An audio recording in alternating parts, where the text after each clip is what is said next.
Ndieza kubahewa kukurukura hunge wapuzwa kusaterera kunoparera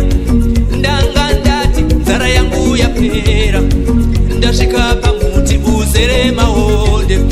seko seva muonde unotedzerera asi ene ndakashenga ndechete nzara yangu yapera ndaisaziva kutukazere mashoshe ndakazvionera pamunosefodya ndomene haichemedze asi ene ndakatema kunyange zvangu ndakakwira ndega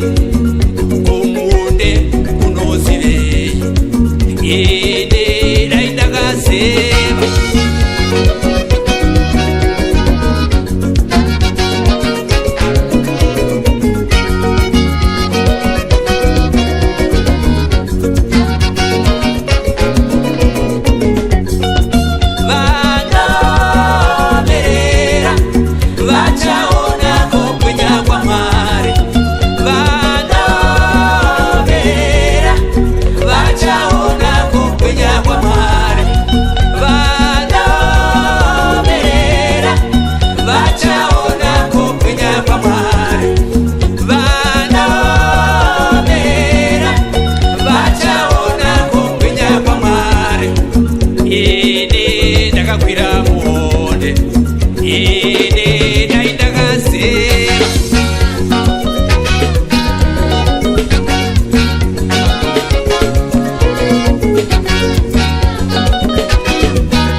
wanira